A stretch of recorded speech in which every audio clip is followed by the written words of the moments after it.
حرم کے امام ہیں حضرت قاری سدیس.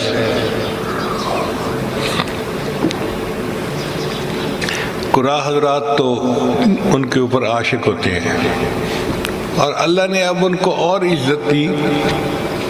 وہ دونوں حرم کے امام بن گئے، یعنی حرم مکہ کے اماموں کے بھی سینئر وہی ہیں اور حرم مدینہ کے اماموں کے بھی سینئر وہی ہیں. اللہ نے شان دی ہے. مکہ جاتے ہیں تو اس مسجد میں نماز کی امامت کرتے ہیں، مدینہ جاتے ہیں تو مسجد نبوی میں امامت کرتے ہیں. ایک دفعہ ان سے کسی نے سوال پوچھا کہ حضرت آپ کو یہ مقام اللہ نے کیسے دیا کہ آپ امام الائمہ ہیں؟ تو قاری سدیس صاحب نے یہ واقعہ خود بیان کیا. فرمانے لگے کہ میں بچپن میں بہت شرارتی تھا اور شرارتیں کر کر کے میں نے اپنے ماں باپ کے ناک میں دم کر دیا تھا.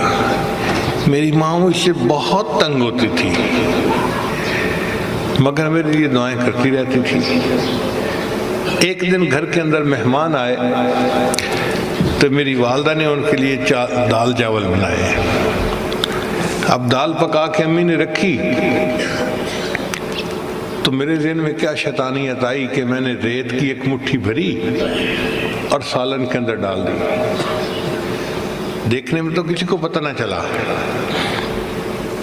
جب مہمان کھانے بیٹھے تو ان کو پتہ چلا کہ جی سالن کے اندر ریت ملی ہوئی ہے، سالن کھانے کے قابل ہی نہیں ہے.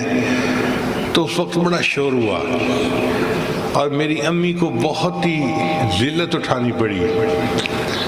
تو امی نے کہا پتہ کرو یہ کیسے ریت اندر چلی گئی. تو جب پتہ کیا تو میری شرارت سامنے آ گئی.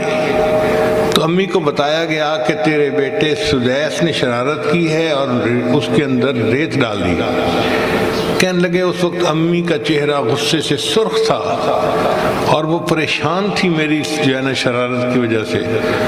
اور اس غصے کے عالم میں امی نے مجھے کہا کہ بیٹے تو نے مجھے بہت ذلیل کر دیا، رسوا کر دیا مہمانوں کے سامنے. پتہ نہیں تجھے کب ہدایت ملے گی. میں تو دعا کرتی ہوں اللہ تجھے حرم کا امام بنا دے.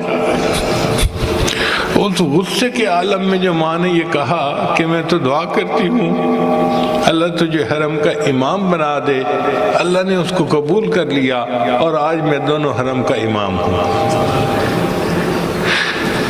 تو اولاد کی تربیت کے بارے میں یہ بہت اہم بات ہے کہ ماں باپ جیسے بھی ہیں کلمہ گو تو ہے نا، وہ دعائیں کریں. اللہ تعالیٰ ماں باپ کی دعائیں اولاد کے حق میں قبول فرمائے.